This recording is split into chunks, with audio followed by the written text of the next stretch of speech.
Let's talk about the John Cena Retirement Tour. I didn't get a chance to give my overall feelings or take on it, but here's the thing with me. I haven't witnessed a retirement tour in pro wrestling. It's very rare that we get anyone who goes on a mic 1 year ahead and tells us he's hanging it up. Most people usually just get injured. It never happens. We normally see people injured, just get old. 1 week they're here, the next they're not. And they go and wrestle on the indies or go to a lower promotion and they don't really get that last match. So this was uncharted territory for me. And I could be wrong, but if I am, let me know if anyone's had like a year-long retirement tour. My point in all this is saying is we don't know what it looks like. We don't have something to really compare this to, bad or good. So I'll say this, it was underwhelming and it just felt like things were missing. It didn't give us the matches and the big time moments we were looking for. I think people really wanted like a retrospective of his career, reigniting feuds, maybe a moment with Orton, the CM Punk, a surprise returnee, like Edge. Obviously that was never going to happen. I think we wanted a big push and storyline, but remember that we did technically get that. It's just, it flopped. The John Cena Rock Travis Scott heel turn was supposed to be the narrating, the big push that took us all the way to the end. And it started off the best way possible. The actual heel turn itself was fantastic. I was there. I was live in Toronto at the Sky Dome. We don't call it the Rogers Center. We call it the Sky Dome. It was my first wrestling event in Sky Dome. So I was pumped for it. And you could just tell something was going to happen that night, but we didn't know of what magnitude and what it was. So the actual heel turn, I rate 10 out of 10 because I think you did everything you possibly could have. Did Travis Scott really need to be there? No. But hell, like it just adds in like, again, another fan base that probably didn't watch wrestling and they're now being like, oh my God, like this is so cool. Like The Rock, Travis Scott and John Cena, whatever.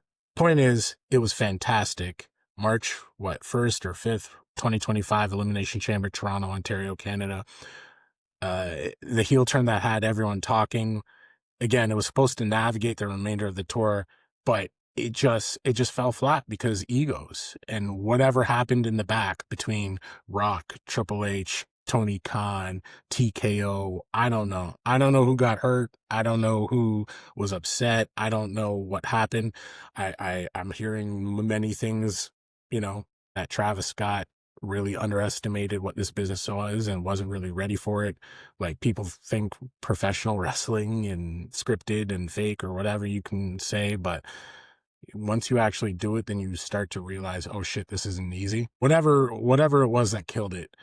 I don't blame them for how this ended up because at the end of the day, they had to scrap the entire thing and he went back to face. I think he should have went back to face at some point anyway, but how it happened just kind of absolutely kind of ruined the tour, unfortunately. It was a moment that I'll never forget. Like the vibes in that building were crazy. So I think without that, I don't know what this tour would have really looked like. If you eliminate the heel turn and he just stays face, I just don't know if the intrigue is still there. Like, yeah, people are going to be emotional about John Cena retiring.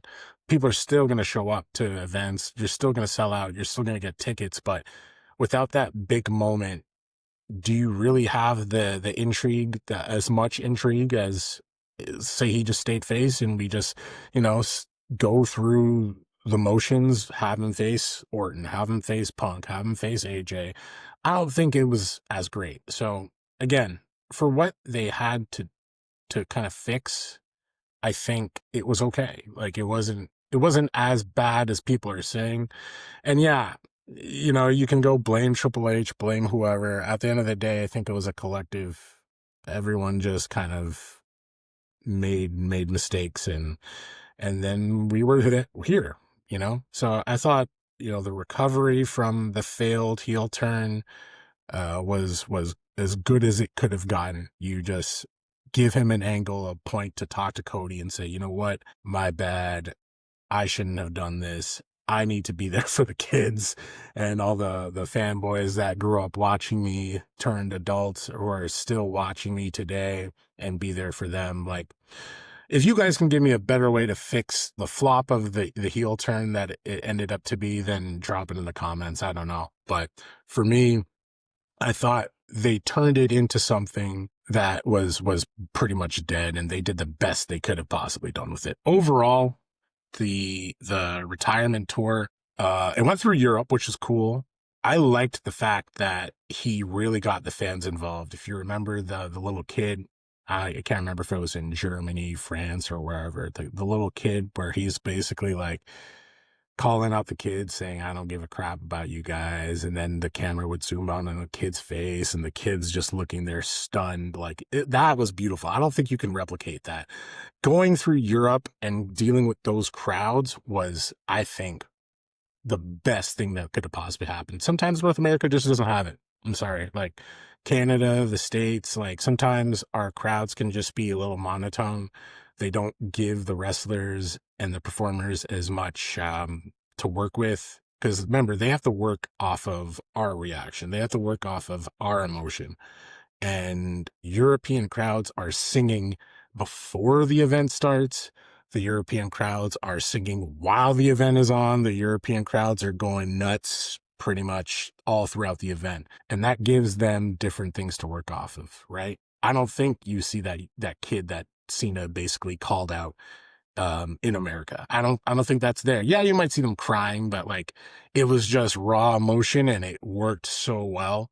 So at the start of the heel turn, going through Europe, I think was fantastic. It was perfect. It was great. And then yeah, they come back to America. The Travis Scott thing happens. He disappears. No one knows what's going on. The Rock disappears. No one has seen him since like that Monday Night Raw where he gives Cody something in his hand and says, yeah, I'll be back. That's another story. That's another video. I hate when they don't finish storylines, but man, it started off great. It was going good in Europe, and then it just fell absolutely flat around the end. And again, they did the best they could. So I'm like hovering between like a 2.5 and a 3 for the retirement tour. Again, heel turn and 10 out of 10. That was, I know I'm like jumping up 5 out of 5, 10 out of 10. You get the point. Fan of the heel turn, not so much the greatest execution afterwards. But again, I'm hovering between 2.5 to 3 out of 5 for the John Cena Retirement Tour. Again, we don't have much to compare this to. Like he went on like a Kobe Bryant, Dirk Nowitzki like retirement tour where everybody knew these guys were retiring because they announced it before the season or maybe announced it mid-season. And then you start to see the flowers come out from different cities for them. That's just my basketball analogy.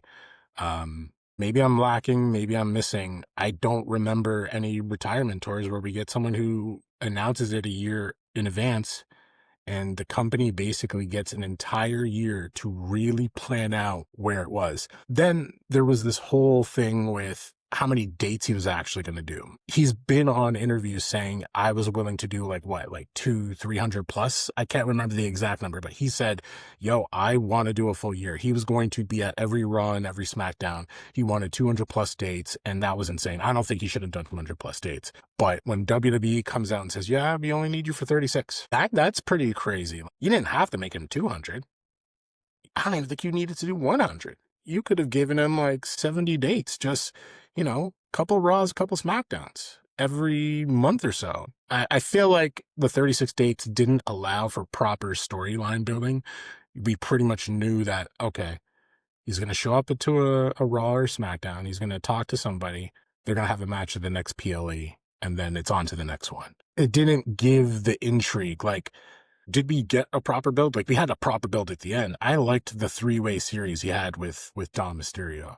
The first being the Intercontinental Championship match. Then I think they had the rematch. Then they went to Petco Park in, San Diego, Survivor Series. I thought that was a great thing. That could have been a full build. But I think what overall was missing was that their original plan basically flopped. But I felt like building up one last serious feud was the result of it being underwhelming. They had the thing with Cody, and it was going okay, but I would have loved to see, I guess, for the last opponent.